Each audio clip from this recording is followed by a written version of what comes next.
مصر کی کلوپترا سے زیادہ حسن اور ذہانت رکھنے والی زکوئی کی داستان۔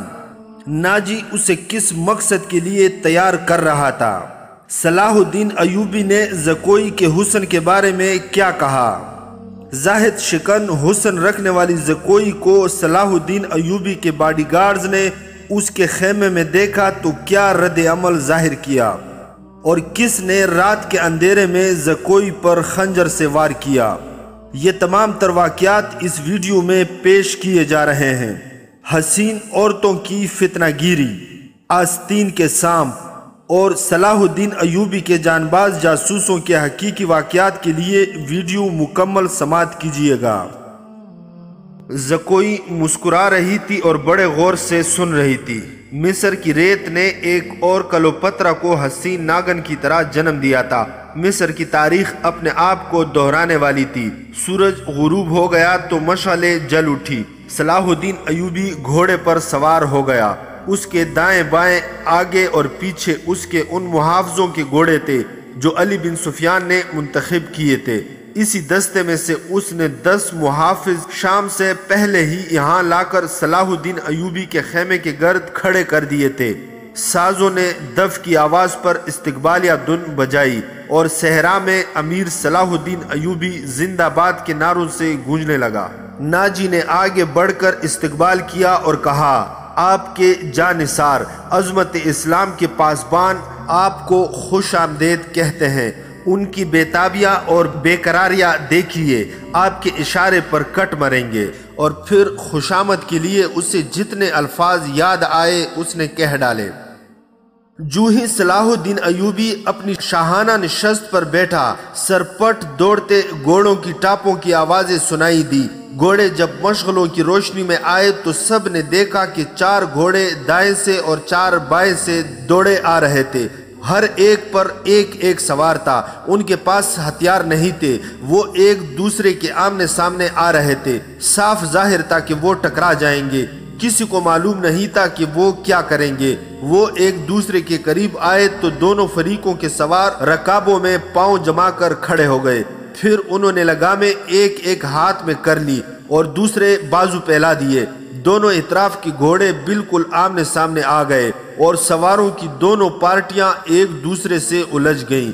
سواروں نے ایک دوسرے کو پکڑنے اور گرانے کی کوشش کی۔ جب گھوڑے آگے نکل گئے تو وہ سوار جو گھوڑے سے گر پڑے تھے ریت پر کلابازیاں کھا رہے تھے۔ ایک طرف کے ایک سوار نے دوسری طرف کے ایک سوار کو بازو میں جکڑ کر اسے گھوڑے سے اٹھا لیا تھا اور اپنے گھوڑے پر ڈال کر لے جا رہا تھا۔ ہجوم نے اس قدر شور بپا کیا کہ اپنی آواز اپنے آپ کو بھی سنائی نہ دیتی تھی۔ یہ سوار اندھیرے میں غائب ہوئے تو دونوں طرف سے 4 اور گھوڑے آئے اور اسی طرح مقابلہ ہوا۔ اس طرح 8 مقابلے ہوئے اور اس کے بعد شتر سوار آئے۔ پھر گھڑ سواروں اور شتر سواروں نے سواری کے متعدد کرتب دکھائے۔ اس کے بعد تیغ زنی اور بغیر ہتھیاروں کی لڑائی کے مظاہرے ہوئے جن میں کئی ایک سپاہی زخمی ہوئے۔ صلاح الدین ایوبی شجاعت اور بے خوفی کے ان مظاہروں اور مقابلوں میں جذب ہو کے رہ گیا تھا۔ اسے ایسی ہی بہادر فوج کی ضرورت تھی۔ اس نے علی بن سفیان کے کان میں کہا، اگر اس فوج میں اسلامی جذبہ بھی ہو تو میں صرف اسی فوج سے صلیبیوں کو گھٹنوں بٹھا سکتا ہوں۔ علی بن سفیان نے وہی مشورہ دیا جو وہ پہلے بھی دے چکا تھا۔ اس نے کہا، اگر ناجی سے کمان لے لی جائے تو جذبہ بھی پیدا ہو جائے گا۔ مگر صلاح الدین ایوبی ناجی جیسے ذہین اور تجربہ کار سپہ سالار کو سبکدوش کرنے کے بجائے سدھار کر رائے حق پر لانا چاہتا تھا۔ وہ اس جشن میں اپنی آنکھوں سے یہی دیکھنے آیا تھا کہ یہ فوج کردار کے لحاظ سے کیسی ہے۔ اسے ناجی کی اس درخواست سے ہی مایوسی ہو گئی تھی کہ اس کے سپاہی اور کمانڈر شراب پینا چاہتے ہیں اور ناچ گانا بھی ہوگا۔ صلاح الدین ایوبی نے اس کی درخواست اسی وجہ سے منظور کی تھی کہ وہ دیکھنا چاہتا تھا کہ یہ لشکر کس حد تک عیش و عشرت میں ڈوبا ہوا ہے۔ بہادری، شاہ سواری اور تیغ زنی وغیرہ کے مظاہروں اور مقابلوں میں تو یہ فوج عسکری اور جنگی معیار پر پوری اترتی تھی، مگر کھانے کا وقت آیا تو یہ فوج بدتمیزیوں، بلانوشوں اور ہنگامہ پرور لوگوں کا بے قابو ہجوم بن گئی۔ کھانے کا انتظام وسیع و عریض میدان میں کیا گیا تھا۔ ایک طرف فوج کے کم و بیش 2000 آدمیوں کے لیے کھانا لگایا گیا تھا اور ان سے ذرا دور صلاح الدین ایوبی اور دیگر بڑے مہمانوں کے کھانے کا انتظام تھا۔ سینکڑوں سالم دمبے اور بکرے، اونٹوں کی سالم رانے اور ہزاروں مرغ روسٹ کیے گئے تھے، مگر لوازمات کا کوئی شمار نہ تھا، اور سپاہیوں کے سامنے شراب کے چھوٹے چھوٹے مشکیزیں رکھ دی گئی تھی۔ سپاہی کانے اور شراب پر ٹوٹ پڑے، غٹا غٹ شراب چڑھانے لگے اور معرکہ آرائی ہونے لگی۔ صلاح الدین ایوبی یہ منظر دیکھ رہا تھا اور خاموش تھا۔ اس کے چہرے پر کوئی ایسا تاثر نہ تھا جو یہ ظاہر کرتا کہ وہ کیا سوچ رہا ہے۔ اس نے ناجی سے صرف اتنا پوچھا، 50,000 فوج میں سے آپ نے یہ سپاہی دعوت کے لیے کس طرح منتخب کیے تھے؟ کیا یہ آپ کے بدترین سپاہی ہیں؟ نہیں امیر مصر، ناجی نے غلامانہ لہجے میں جواب دیا، یہ 2000 عسکری میرے بہترین آدمی ہیں۔ آپ نے ان کے مظاہرے دیکھے ہیں، ان کی بہادری دیکھی ہے۔ میدان جنگ میں یہ جس جان بازی کا مظاہرہ کریں گے وہ آپ کو حیران کر دے گا۔ ان کی بدتمیزی کو نہ دیکھیں، یہ آپ کے اشارے پر جانیں قربان کر دیں گے۔ میں انہیں کبھی کبھی کھلی چھٹی دے دیا کرتا ہوں تاکہ مرنے سے پہلے دنیائے رنگ و بو سے پورا لطف اٹھا لیں۔ صلاح الدین ایوبی نے اس استدلال کے جواب میں کچھ بھی نہ کہا۔ ناجی جب دوسرے مہمانوں کی طرف متوجہ ہوا تو صلاح الدین ایوبی نے علی بن سفیان سے کہا، میں جو دیکھنا چاہتا تھا وہ دیکھ لیا ہے۔ یہ سوڈانی اکثری شراب اور ہنگامہ آرائی کے عادی ہیں۔ تم کہتے ہو کہ ان میں جذبہ نہیں، میں دیکھ رہا ہوں کہ ان میں کردار بھی نہیں۔ اس فوج کو اگر تم میدان جنگ میں لے گئے تو یہ لڑنے کے بجائے اپنی جان بچانے کی فکر کرے گی اور مال غنیمت لوٹے گی اور مفتوح کی عورتوں کے ساتھ وحشیانہ سلوک کرے گی۔ اس کا علاج یہ ہے، علی بن سفیان نے کہا، کہ آپ نے مختلف خطوں سے جو فوج تیار کی ہے انہیں ناجی کے اس 50,000 سوڈانی لشکر میں مدغم کر دیا جائے۔ برے سپاہی اچھے سپاہیوں کے ساتھ مل کر اپنی عادتیں بدل دیا کرتے ہیں۔ صلاح الدین ایوبی مسکرایا اور علی سے کہا، تم یقیناً میرے دل کا راز جانتے ہو۔ میرا منصوبہ یہی ہے جو میں تمہیں ابھی نہیں بتانا چاہتا تھا، کسی سے اس کا ذکر نہ کرنا۔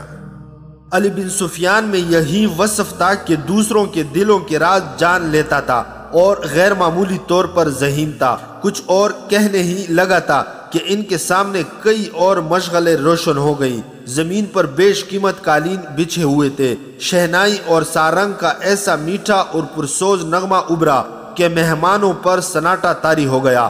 ایک طرف سے ناچنے والیوں کی قطار نمودار ہوئی۔ 20 لڑکیاں ایسے باریک اور نفیس لباس میں ملبوس چلی آ رہی تھی جن میں ان کے جسموں کا انگ انگ نظر آ رہا تھا۔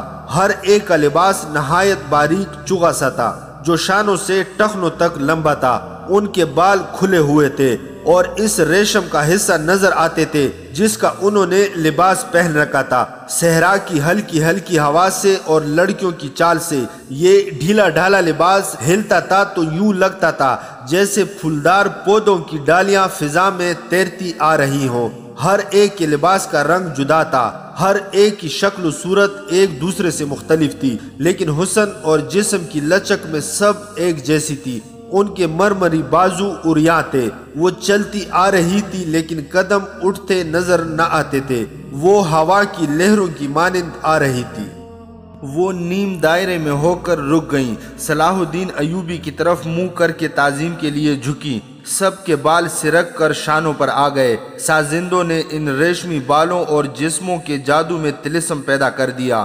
2 سیافام دیوہیکل حبشی جن کی کمر کے گرد چیتوں کی کھالیں تھی، ایک بڑا سا ٹوکرا اٹھائے تیز تیز قدم چلتے نظر آئے اور ٹوکرا لڑکیوں کے نیم دائرے کے سامنے رکھ دیا۔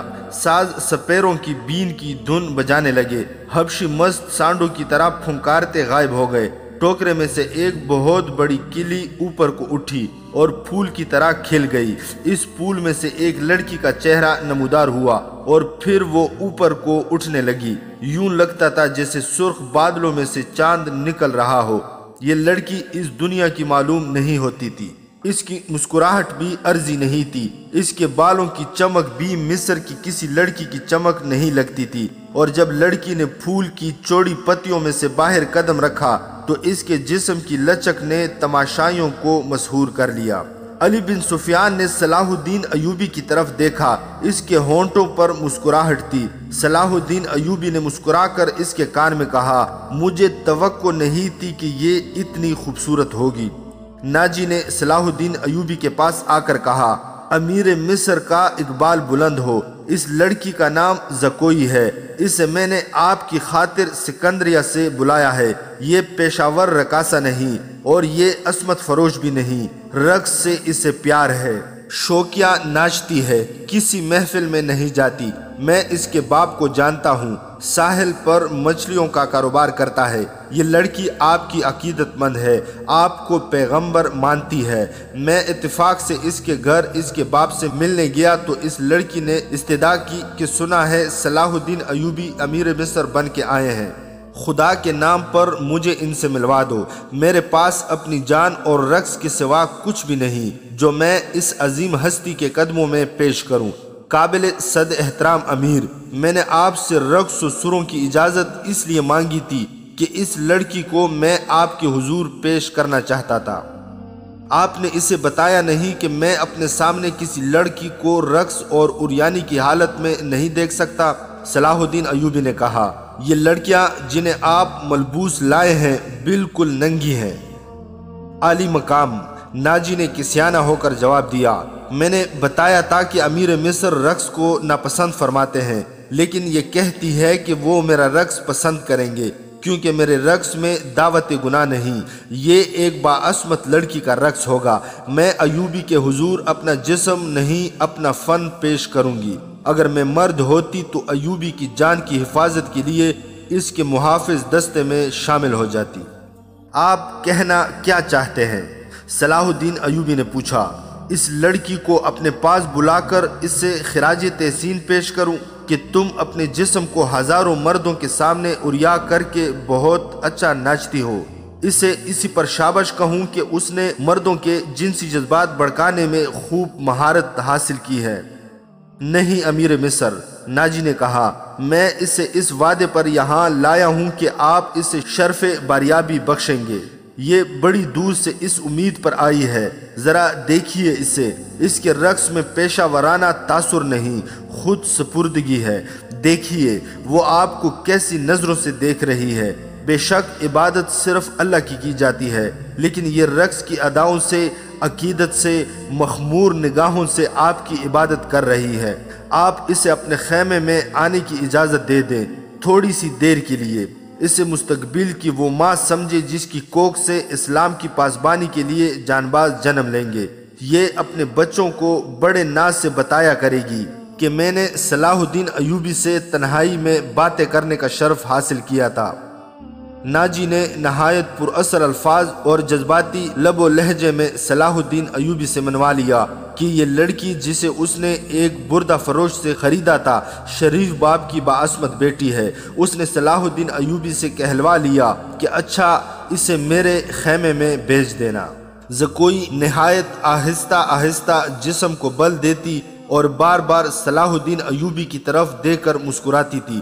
باقی لڑکیاں اس کے گرد تتلیوں کی طرح جیسے اڑ رہی ہوں۔ یہ اچھل کود والا رقص نہیں تھا، مشعلوں کی روشنی میں کبھی تو یوں لگتا تھا جیسے ہلکے نیلے شفاف پانی میں جل پریاں تیر رہی ہوں۔ چاندنی کا اپنا ایک تاثر تھا۔ صلاح الدین ایوبی کے متعلق کوئی نہیں بتا سکتا تھا کہ وہ گم سم بیٹا کیا سوچ رہا تھا۔ ناجی کے سپاہی جو شراب پی کر ہنگامہ برپا کر رہے تھے وہ بھی جیسے مر گئے تھے۔ زمین اور آسمان پر وجد طاری تھا۔ ناجی اپنی کامیابی پر بے حد مسرور تھا اور رات گزرتی جا رہی تھی۔ نصف شب کے بعد صلاح الدین ایوبی اس خوشنما خیمے میں داخل ہوا جو ناجی نے اس کے لیے نصب کرایا تھا۔ اندر اس نے قالین بچھا دیے تھے۔ پلنگ پر چیتی کی کال کی مانند پلنگ پوش تھا۔ فانوس جو رکھوایا تھا اس کی ہلکی نیلی روشنی صحرا کی شفاف چاندنی کی مانند تھی اور اندر کی فضا عطر بیز تھی۔ خیمے کے اندر ریشمی پردے آویزہ تھے۔ ناجی صلاح الدین ایوبی کے ساتھ خیمے میں گیا اور پوچھا، اس سے ذرا دیر کے لیے بھیج دوں؟ میں وعدہ خلافی سے بہت ڈرتا ہوں۔ بھیج دو، صلاح الدین ایوبی نے کہا، اور ناجی ہرن کی طرح چوکڑیاں بھرتا خیمے سے نکل گیا۔ تھوڑا ہی وقت گزرا ہوگا کہ صلاح الدین ایوبی کے محافظوں نے ایک رقاصہ کو اس کے خیمے کی طرف آتے دیکھا۔ خیمے کے ہر طرف مشعلیں روشن تھی۔ روشنی کا یہ انتظام علی بن سفیان نے کرایا تھا تاکہ رات کے وقت محافظ گرد و پیش کو اچھی طرح دیکھ سکے۔ رقاصہ قریب آئی تو اس نے اسے پہچان لیا۔ انہوں نے اسے رقص میں دیکھا تھا۔ یہ وہی لڑکی تھی جو ٹوکرے میں سے نکلی تھی۔ وہ زکوئی تھی۔ وہ رقص کے لباس میں تھی۔ یہ لباس توبہ شکن تھا۔ اس میں وہ عریاں تھی۔ محافظوں کے کمانڈر نے اسے روک لیا۔ زکوئی نے اسے بتایا اسے امیر مصر صلاح الدین ایوبی نے بلایا ہے۔ کمانڈر نے اسے بتایا کہ یہ ان امیروں میں سے نہیں جو تم جیسی فاحشہ لڑکیوں کے ساتھ راتیں گزارتے ہیں۔ آپ ان سے پوچھ لیں۔ زکوئی نے کہا، میں بن بلائے آنے کی جرت نہیں کر سکتی۔ اس کا بلاوا تمہیں کس طرح ملا؟ کمانڈر نے پوچھا۔ سالار ناجی نے کہا کہ تمہیں امیر مصر بلاتے ہیں۔ زکوئی نے کہا، آپ کہتے ہیں تو میں واپس چلی جاتی ہوں۔ امیر نے جواب طلبی کی تو خود بھگت لینا۔ کمانڈر تسلیم نہیں کر سکتا تھا کہ صلاح الدین ایوبی نے اپنی خوابگاہ میں ایک رقاصہ کو بلایا ہے۔ وہ ایوبی کے کردار سے واقف تھا، اس کے اس حکم سے بھی واقف تھا کہ ناچنے گانے والیوں سے تعلق رکھنے والے کو 100 درے لگائے جائیں گے۔ کمانڈر شش و پنج میں پڑ گیا۔ سوچ سوچ کر اس نے جرت کی اور صلاح الدین ایوبی کے خیمے میں چلا گیا۔ ایوبی اندر ٹھہل رہا تھا۔ کمانڈر نے ڈرتے ڈرتے کہا کہ باہر ایک رقاصہ کھڑی ہے، کہتی ہے کہ حضور نے اسے بلایا ہے۔ صلاح الدین ایوبی نے کہا، اسے اندر بھیج دو۔ کمانڈر باہر نکلا اور زکوئی کو اندر بھیج دیا۔ محافظوں کو توقع تھی کہ ان کا امیر اور سالار اعظم اس لڑکی کو باہر نکال دے گا۔ وہ سب اس کی گرجدار آواز سننے کے لیے تیار ہو گئے، مگر انہیں ایسی کوئی آواز سنائی نہ دی۔ رات گزرتی جا رہی تھی۔ اندر سے دھیمی دھیمی باتوں کی آوازیں سنائی دینے لگی۔ محافظ دستے کا کمانڈر بے قراری کے عالم میں ادھر ادھر ٹھہلنے لگا۔ ایک محافظ نے اس سے کہا، کیا یہ حکم صرف ہمارے لیے ہے کہ کسی فاحشہ کے ساتھ تعلق رکھنا جرم ہے؟ ہاں، اس نے جواب دیا، حکم صرف ماتحتوں کے لیے اور قانون صرف رعایا کے لیے ہوتے ہیں۔ امیر مصر کو درے نہیں لگائے جا سکتے۔ بادشاہوں کا کوئی کردار نہیں ہوتا۔ کمانڈر نے جل کر کہا، صلاح الدین ایوبی شراب بھی پیتا ہوگا۔ ہم پر جھوٹی پارسائی کا رعب جمایا جاتا ہے۔ ان کی نگاہوں میں صلاح الدین ایوبی کا جو بت تھا وہ ٹوٹ پھوٹ گیا۔ اس بت میں سے ایک عربی شہزادہ نکلا جو عیاش اور بدکردار تھا، پارسائی کے پردے میں گناہ کا مرتکب ہو رہا تھا۔ ناجی بہت خوش تھا۔ صلاح الدین ایوبی کی خوشنودی کے لیے اس نے شراب سونگی بھی نہیں تھی۔ وہ اپنے خیمے میں بیٹھا مسرت سے جھوم رہا تھا۔ اس کے سامنے اس کا نائب سالار اروش بیٹھا تھا۔ اس نے ناجی سے کہا، اسے گئے بہت وقت گزر گیا ہے، معلوم ہوتا ہے ہمارا تیر صلاح الدین ایوبی کے دل میں اتر گیا ہے۔ میرا تیر خطا کب گیا تھا؟ ناجی نے کہکا لگا کر کہا، اگر یہ تیر خطا جاتا تو فوراً یہیں لوٹ کے ہمارے پاس آ جاتا۔ تم ٹھیک کہتے ہو، روش نے کہا، زکوئی انسان کے روپ میں طلسم ہے۔ معلوم ہوتا ہے یہ لڑکی حشیشین کے ساتھ رہی ہے، ورنہ صلاح الدین ایوبی جیسا بت کبھی نہ توڑ سکتی۔ میں نے اسے جو سبق دیے تھے وہ حشیشین کے کبھی وہم و گمان میں بھی نہ آئے ہوں گے۔ ناجی نے کہا، اب صلاح الدین ایوبی کے حلق سے شراب اتارنی رہ گئی ہے۔ ناجی کو باہر قدموں کی آہٹ سنائی دی۔ وہ دوڑ کر باہر گیا۔ وہ زکوئی نہیں تھی، کوئی سپاہی جا رہا تھا۔ ناجی نے دور سے صلاح الدین ایوبی کے خیمے کی طرف دیکھا۔ پردے گرے ہوئے تھے اور باہر محافظ کھڑے تھے۔ اس نے اندر جا کر اروش سے کہا، اب میں یقین کے ساتھ کہہ سکتا ہوں کہ میری زکوئی نے بت توڑ ڈالا ہے۔ رات کا آخری پہر تھا جب زکوئی صلاح الدین ایوبی کے خیمے سے نکلی۔ ناجی کے خیمے میں جانے کے بجائے وہ دوسری طرف چلی گئی۔ راستے میں ایک آدمی کھڑا تھا جس کا جسم سر سے پاؤں تک ایک ہی لبادے میں ڈھکا ہوا تھا۔ اس نے دھیمی سی آواز میں زکوئی کو پکارا۔ وہ اس آدمی کے پاس چلی گئی۔ وہ آدمی اسے ایک خیمے میں لے گیا۔ بہت دیر بعد وہ اس خیمے سے نکلی اور ناجی کے خیمے کا رخ کر لیا۔ ناجی اس وقت تک جاگ رہا تھا اور کئی بار باہر نکل کر صلاح الدین ایوبی کے خیمے کو دیکھ چکا تھا کہ زکوئی نے صلاح الدین ایوبی کو پھانس لیا ہے اور اسے آسمان کی بلندیوں سے گھسیٹ کر ناجی کی ذہنیت کی پستیوں میں لے آئی ہے۔ اروش، اس نے کہا، رات تو گزر گئی ہے، وہ ابھی تک نہیں آئی، وہ اب آئے گی بھی نہیں۔ اروش نے کہا، امیر مصر اسے اپنے ساتھ لے جائے گا، ایسے ہیرے کوئی شہزادہ واپس نہیں کیا کرتا۔ تم نے اس پر بھی غور کیا ہے؟ نہیں، ناجی نے کہا، میں نے اپنی چال کا یہ پہلو سوچا ہی نہیں تھا۔ کیا یہ نہیں ہو سکتا کہ امیر مصر زکوئی کے ساتھ باقاعدہ شادی کر لے؟ اروش نے کہا، اس صورت میں یہ خطرہ ہے کہ لڑکی ہمارے کام کی نہیں رہے گی۔ وہ ہے تو ہوشیار، ناجی نے کہا، مگر رقاصہ کا کیا بھروسہ؟ وہ رقاصہ کی بیٹی ہے اور تجربہ کار پیشہ ور ہے، دھوکہ دے سکتی ہے۔ وہ گہری سوچ میں کھویا ہوا تھا کہ زکوئی اس کے خیمے میں داخل ہوئی۔ اس نے ہنس کر کہا، اپنے امیر کے جسم کا وزن کرو اور لاؤ اتنا سونا۔ آپ نے میرا یہی انعام مقرر کیا تھا نا؟ پہلے بتاؤ ہوا کیا؟ ناجی نے بیتابی سے پوچھا۔ جو آپ چاہتے تھے، زکوئی نے جواب دیا۔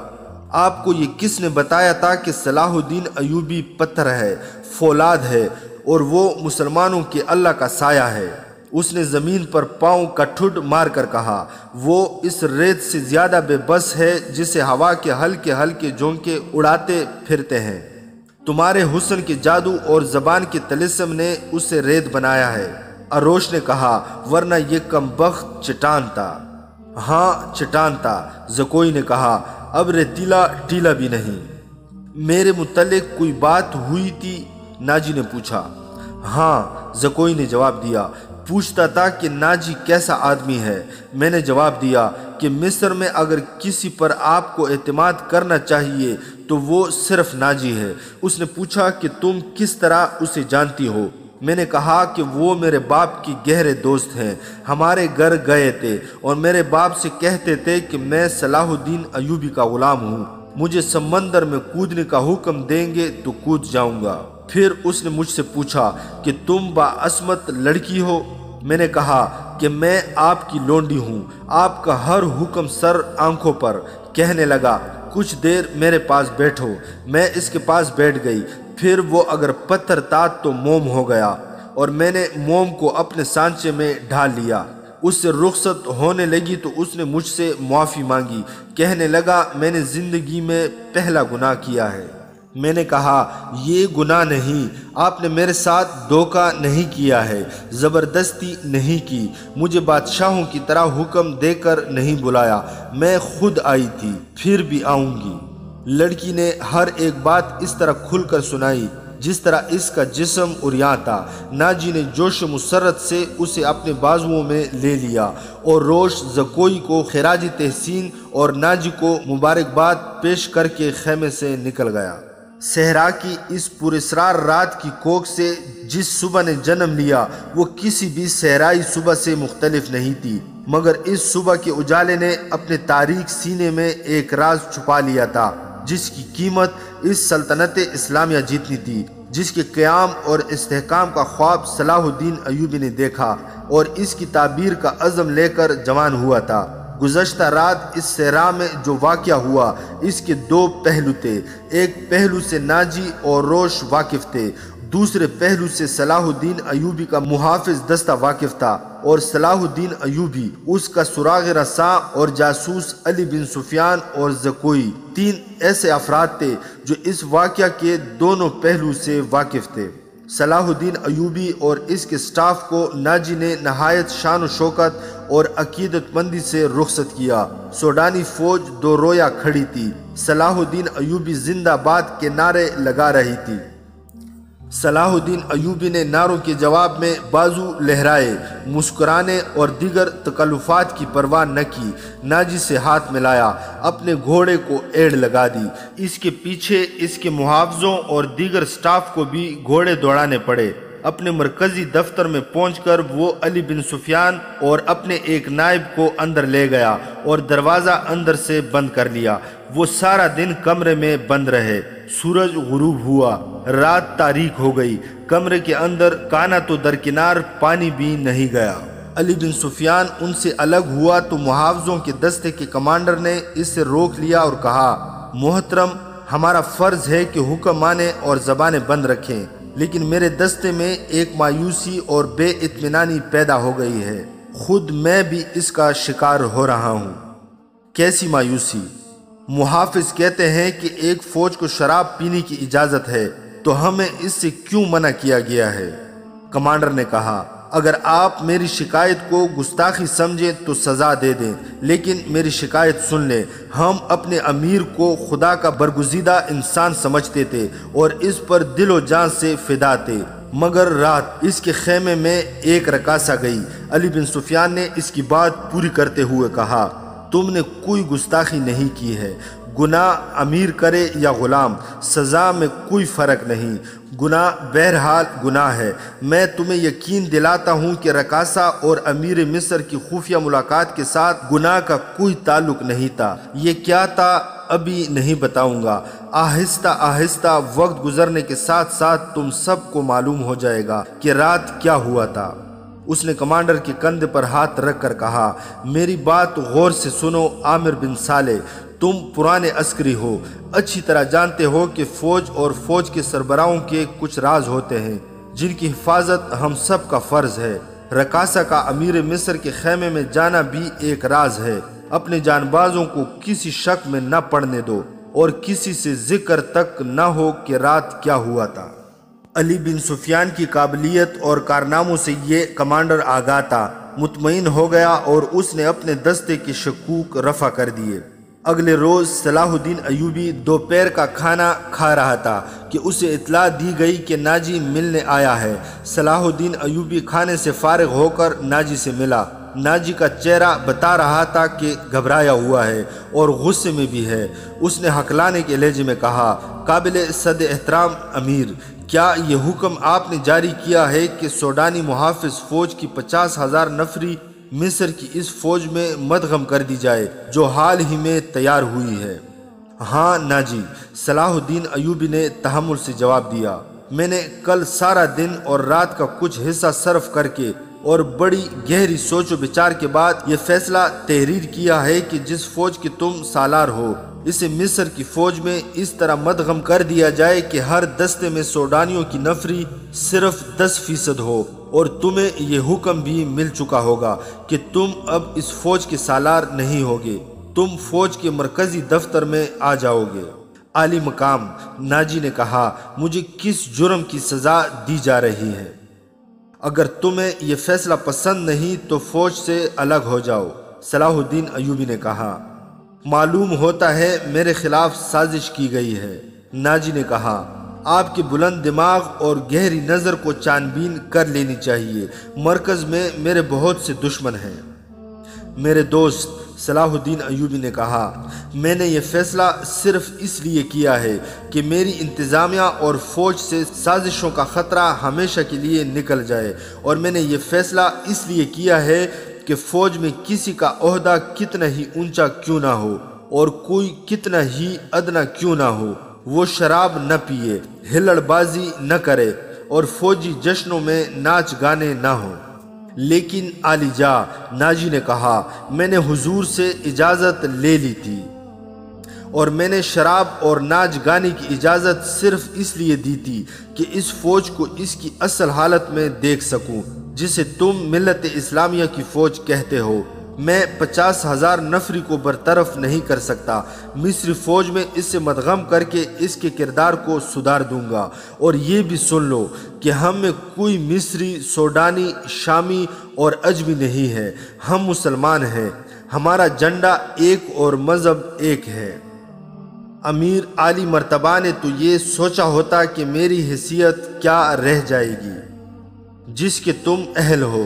صلاح الدین ایوبی نے کہا، اپنے ماضی پر خود ہی نگاہ ڈالو، ضروری نہیں کہ اپنی کارستانیوں کی داستان مجھ سے سنو، فوراً واپس جاؤ، اپنی فوج کی نفری، سامان، جانوروں، سامان خوردنوش وغیرہ کے کاغذات تیار کر کے میرے نائب کے حوالے کر دو۔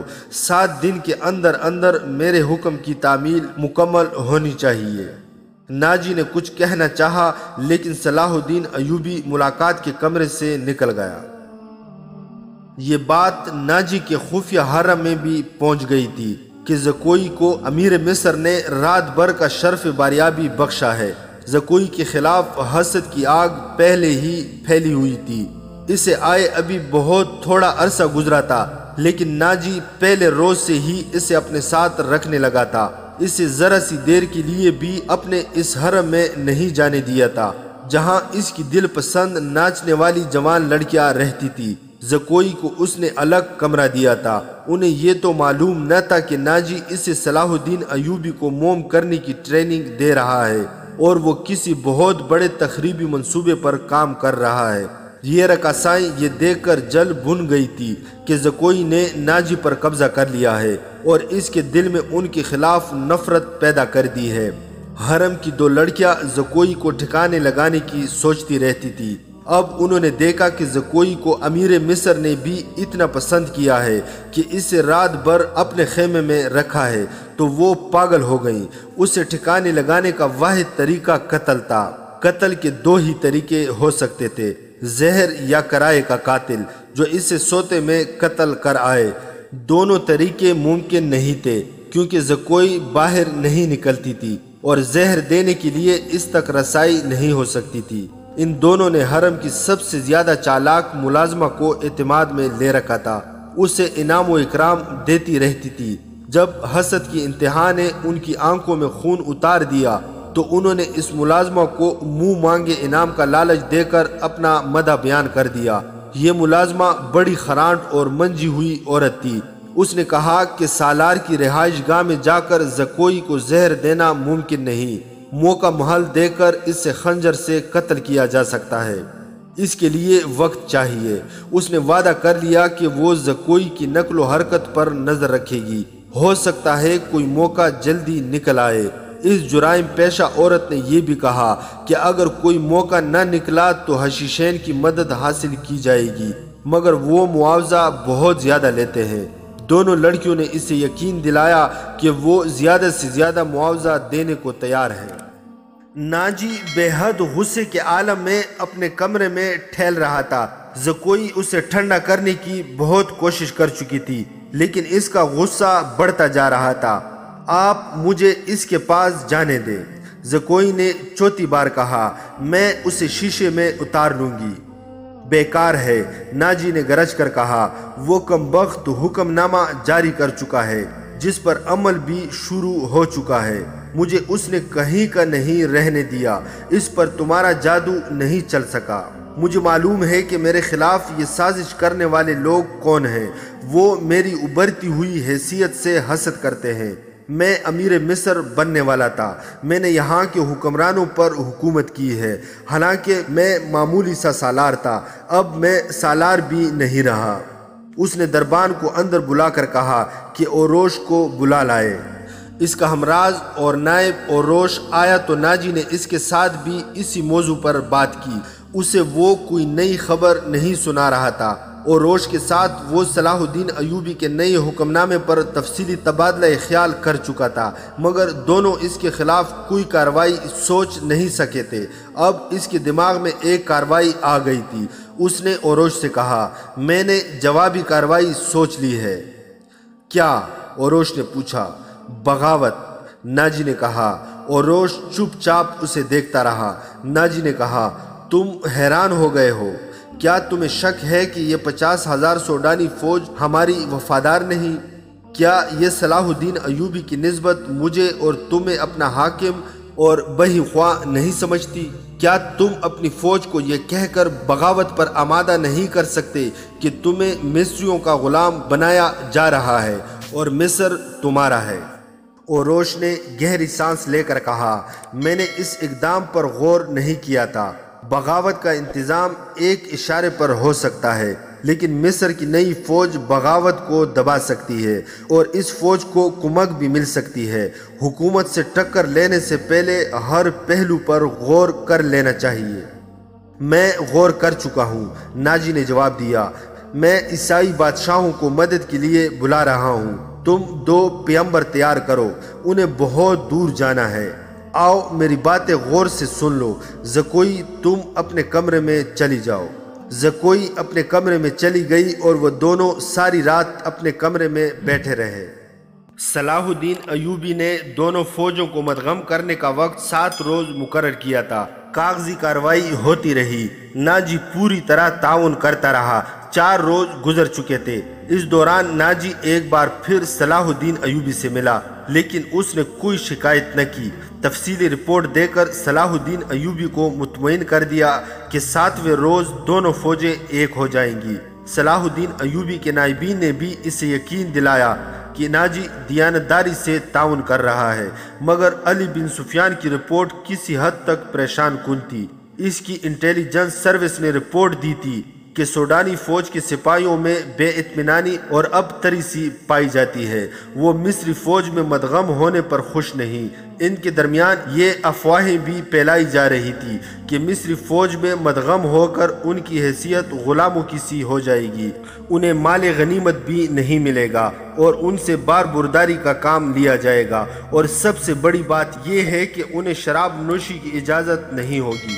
علی بن سفیان نے یہ رپورٹیں صلاح الدین ایوبی تک پہنچا دی۔ ایوبی نے اس سے کہا، یہ لوگ طویل مدت سے عیش کر رہے ہیں، انہیں نئی تبدیلی یقیناً پسند نہیں آئے گی۔ مجھے امید ہے کہ وہ نئے حالات اور ماحول کے عادی ہو جائیں گے۔ اس لڑکی سے ملاقات ہوئی یا نہیں؟ صلاح الدین ایوبی نے پوچھا۔ نہیں، علی نے جواب دیا، اس سے ملاقات ممکن نظر نہیں آتی۔ میرے آدمی ناکام ہو چکے ہیں، ناجی نے اسے قید کر رکھا ہے۔ اس سے اگلی رات کا واقعہ ہے۔ رات ابھی تاریک ہوئی تھی۔ زکوئی اپنے کمرے میں تھی، ناجی اور روش کے ساتھ اپنے کمرے میں تھا۔ اسے گھوڑوں کے قدموں کی آواز سنائی دی۔ اس نے پردہ ہٹا کر دیکھا۔ باہر کے چراغوں کی روشنی میں اسے 2 گھڑ سوار گھوڑوں سے اترتے دکھائی دیے۔ لباس سے وہ تاجر معلوم ہوتے تھے، لیکن وہ گھوڑوں سے اتر کر ناجی کے کمرے کی طرف چلے تو ان کی چال بتاتی تھی کہ یہ تاجر نہیں۔ اتنے میں اوروش باہر نکلا۔ دونوں سوار اسے دیکھ کر رک گئے اور اوروش کو سپاہیوں کے انداز سے سلام کیا۔ اوروش نے ان کے گرد گھوم کر ان کے لباس کا جائزہ لیا، پھر انہیں کہا کہ ہتھیار دکھاؤ۔ دونوں نے پھرتی سے چوغے کھولے اور ہتھیار دکھائے۔ ان کے پاس چھوٹی تلواریں اور ایک خنجر تھا۔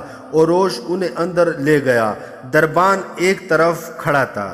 زکوئی گہری سوچ میں کھو گئی۔ وہ کمرے سے نکلی اور ناجی کے کمرے کا رخ کیا، مگر دربان نے اسے دروازے پر روک لیا اور کہا کہ اسے حکم ملا ہے کہ کسی کو اندر نہ جانے دو۔ زکوئی کو وہاں ایسی حیثیت حاصل ہو گئی تھی کہ وہ کمانڈروں پر بھی حکم چلانے لگی تھی۔ دربان کے روکنے سے وہ سمجھ گئی کہ کوئی خاص بات ہے۔ اسے یاد آیا کہ 2 راتیں پہلے ناجی نے اس کی موجودگی میں اوروش سے کہا تھا، میں عیسائی بادشاہوں کو مدد کے لیے بلا رہا ہوں، تم 2 پیغمبر تیار کرو، انہیں بہت دور جانا ہے۔ اور پھر اس نے زکوئی کو اپنے کمرے میں چلے جانے کو کہا تھا اور اس نے بغاوت کی باتیں بھی کی تھی۔ یہ سب کچھ سوچ کر وہ اپنے کمرے میں واپس چلی گئی۔ اس کے اور ناجی کے خاص کمرے کے درمیان ایک دروازہ تھا جو دوسری طرف سے بند تھا۔ اس نے اس دروازے کے ساتھ کان لگا دیے۔ ادھر کی آوازیں دھیمی تھی، اسے کوئی بات سمجھ نہ آئی۔ کچھ دیر بعد اسے ناجی کی بڑی صاف آواز سنائی دی۔ اس نے کہا، آبادیوں سے دور رہنا، اگر کوئی شک میں پکڑنے کی کوشش کرے تو سب سے پہلے یہ پیغام غائب کرنا، جان پر کھیل جانا، جو بھی راستے میں حائل ہو اسے ختم کر دینا۔ تمہارا سفر 4 دنوں کا ہے، 3 دنوں میں پہنچنے کی کوشش کرنا۔ سمت یاد کر لو، شمال مشرق۔ دونوں آدمی باہر نکلے۔ زکوئی بھی باہر آ گئی۔ اس نے دیکھا کہ وہ دونوں گھوڑوں پر سوار ہو رہے تھے۔ ناجی اور اوروش بھی باہر کھڑے تھے، سواروں کو الوداع کہنے نکلے ہوں گے۔ سوار بہت تیزی سے روانہ ہوئے۔ ناجی نے زکوئی کو دیکھا تو اسے بلا کر کہا، میں باہر جا رہا ہوں، کام بہت ہے، تم آرام کرو، اگر اکیلے دل نہ لگے تو حرم میں گھوم پھر آنا۔ ہاں، زکوئی نے کہا، جب سے آئی ہوں باہر نہیں نکلی۔ ناجی اور اوروش چلے گئے۔ زکوئی نے چوغا پہنا، کمر بند میں خنجر اڑسا اور حرم کی طرف چل پڑی۔ 2 جگہ چند سو گز دور تھی۔ وہ ناجی پر یہ ظاہر کرنا چاہتی تھی کہ وہ حرم میں گئی تھی۔ دربان کو بھی اس نے یہی بتایا۔ حرم میں داخل ہوئی تو وہاں کی رہنے والیوں نے اسے حیران ہو کے دیکھا۔ وہ پہلی دفعہ وہاں گئی تھی۔ سب نے اس کا استقبال احترام اور پیار سے کیا۔ ان 2 لڑکیوں نے بھی اسے خوش آمدید کہا جو اسے قتل کرانا چاہتی تھی۔ زکوئی سب سے ملی، ہر ایک کے ساتھ باتیں کی اور واپس چل پڑی۔ وہ خرانٹ ملازمہ بھی وہی تھی جسے اس کے قتل کے لیے کہا گیا تھا۔ اس نے زکوئی کو بڑی غور سے دیکھا۔ زکوئی باہر نکل گئی۔ حرم والے مکان اور ناجی کی رہائش گاہ کا درمیانی علاقہ اونچا نیچا تھا اور ویران۔ زکوئی حرم سے نکلی تو ناجی کی رہائش گاہ کی طرف جانے کے بجائے بہت تیز دوسری سمت چل پڑی۔ ادھر ایک پگڈنڈی بھی تھی، لیکن زکوئی اس سے ذرا دور ہٹ کر جا رہی تھی۔ اس سے 15-20 قدم پیچھے ایک سیاہ سایہ چلا جا رہا تھا۔ وہ کوئی انسان ہی ہو سکتا تھا، مگر سر سے پاؤں تک ایک لبادے میں لپٹا ہونے کی وجہ سے سیاہ بھوت لگتا تھا۔ زکوئی کی رفتار تیز ہوئی تو اس بھوت نے اپنی رفتار اس سے بھی تیز کر دی۔ آگے گھنی جھاڑیاں تھی۔ زکوئی ان میں روپوش ہو گئی۔ سیاہ بھوت بھی جھاڑیوں میں غائب ہو گیا۔ وہاں کوئی 250-300 گز آگے صلاح الدین ایوبی کی رہائش گاہ تھی، جس کے ارد گرد فوج کے اعلیٰ رتبوں کے افراد رہتے تھے۔ زکوئی کا رخ ادھر ہی تھا۔ وہ گھنی جھاڑیوں میں سے نکلی ہی تھی کہ بائیں طرف سے سیاہ بھوت اٹھا۔ چاندنی بڑی صاف تھی، پھر بھی اس کا چہرہ صاف نظر آتا تھا۔ اس کے پاؤں کی آہٹ بھی نہیں تھی۔ بھوت کا ہاتھ اوپر اٹھا۔ چاندنی میں خنجر چمکا اور بجلی کی تیزی سے خنجر زکوئی کے بائیں کندھے اور گردن کے درمیان اتر گیا۔ زکوئی کی چیخ نہیں نکلی، خنجر اس کے کندھے سے نکل گیا۔ زکوئی نے اتنا گہرا زخم کھا کر بھی نہایت تیزی سے اپنے کمر بند سے خنجر نکالا۔ بھوت نے اس پر دوسرا وار کیا تو زکوئی نے اس کے خنجر والے بازو کو اپنے بازو سے روک کر اپنا خنجر بھوت کے سینے میں گھوم دیا۔ اسے چیخ سنائی دی جو کسی عورت کی تھی۔ زکوئی نے اپنا خنجر کھینچ کر دوسرا وار کیا جو بھوت کے پیٹ میں اتر گیا۔ اس کے ساتھ ہی اس کے اپنے پہلو میں خنجر لگا، لیکن زیادہ گہرا نہیں اترا۔ بھوت چکرا کر گرا۔ زکوئی نے یہ نہیں دیکھا کہ اس پر حملہ کرنے والا کون تھا۔ وہ دوڑ پڑی۔ اس کے جسم سے خون بہت تیزی سے بہہ رہا تھا۔ صلاح الدین ایوبی کا مکان اسے چاندنی میں نظر آنے لگا۔ آدھا فاصلہ طے کر کے اسے چکر آنے لگے۔ اس کی رفتار سست ہونے لگی۔ اس نے چلانا شروع کر دیا، علی ایوبی، علی ایوبی۔ اس کے کپڑے لال سرخ ہو گئے تھے اور وہ بڑی مشکل سے قدم گھسیٹ رہی تھی۔ اس کی منزل تھوڑی ہی دور رہ گئی تھی، جہاں تک پہنچنا اس کے لیے ممکن نظر نہیں آتا تھا۔ وہ مسلسل صلاح الدین ایوبی اور علی بن سفیان کو پکارے جا رہی تھی۔ قریب کہیں ایک گشتی سنتری پھر رہا تھا۔ اسے اس کی آوازیں سنائی دی تو وہ دوڑ کر پہنچا۔ زکوئی اس پر گر پڑی اور کہا، مجھے امیر مصر تک پہنچا دو، بہت جلدی۔ سنتری نے اس کا خون دیکھا تو اسے پیٹھ پر لاد کر دوڑ پڑا۔ کیا زکوئی اس قیمتی راز کو صلاح الدین ایوبی تک پہنچا پائے گی جس کے لیے وہ اپنی جان پر کھیل گئی تھی؟ زکوئی کی صلاح الدین ایوبی کے خیمے میں رات گزارنے کی حقیقت اور مزید نئے واقعات انشاءاللہ ہم آنے والی قسط نمبر 3 میں پیش کریں گے۔ اگر آپ لوگ سلطان صلاح الدین ایوبی کے جانباز جاسوسوں کے مزید حقیقی واقعات سماعت کرنا چاہتے ہیں تو اس ویڈیو کے نیچے دیے گئے سرخ رنگ کے بٹن سبسکرائب کو دبا کر ساتھ میں بیل کے نشان کو بھی دبا دیں تاکہ ہماری ہر آنے والی نئی ویڈیو آپ کو بروقت اور فوری مل سکے۔